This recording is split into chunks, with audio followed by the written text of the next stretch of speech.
As our current administration continues to target our vulnerable communities with raids, detainments, and deportations, we must plan ahead. This is a time for all of us to be prepared by taking some simple and important steps, especially if you're undocumented, but these instructions are for everyone.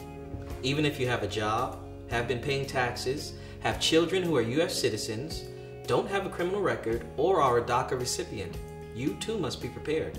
These are challenging times for our community, so let's stand together by taking these simple steps. Step 1.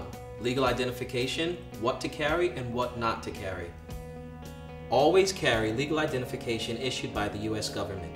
Some cities and states will issue IDs and licenses even if you are not a U.S. citizen.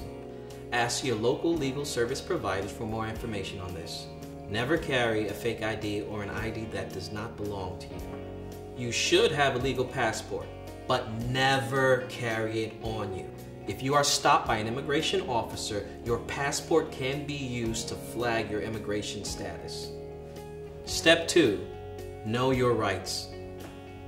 If you are approached by an immigration officer, you have the right to remain silent. You can say, "I would like to exercise my right to remain silent." If you do not feel comfortable saying that, carry a card that says it and show it to them slowly. If an immigration officer comes to your house, you do not have to open the door unless they have a warrant signed by a judge. Ask to see the warrant.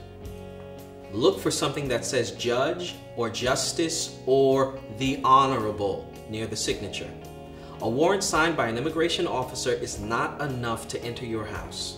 Sometimes immigration lies about the person they're looking for.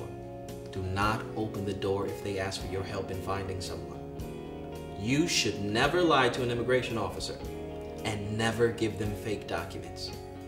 Step 3. Identify a friend or family member that you trust.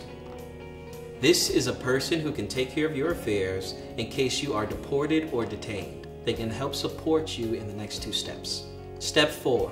Prepare a family safety plan.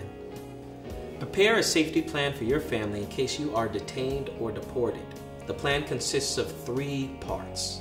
First, write down the names, addresses, and phone numbers of all your important contacts. Include your job, doctors, lawyers, children's schools, and family members in the area. Second, write down all medications for each of your immediate family members. You should also carry a list of your medications with you at all times. Third, make copies of all important biographical documents and immigration paperwork for each family member. Keep these 3 lists in a folder labeled Emergency Folder. Then, tell your trusted friend or family member where it can be found in the case of an emergency. Make sure they can access this folder in case you are detained. Consider giving them an extra set of keys. Step 5. Sign a power of attorney. Power of attorney is a legal document that you sign that gives your trusted friend or family member the right to manage your affairs if you are detained. It gives your friend or family member legal permission to access your bank account, handle medical or child care issues for your children, and get information to your attorney. You want to make sure it only takes effect if you are detained or deported. Each state has their own rules, so to obtain a power of attorney, contact your local legal service providers, such as legal aid or Catholic charities. Step 6. Talk to your children. Tell your children about your safety plan for your family.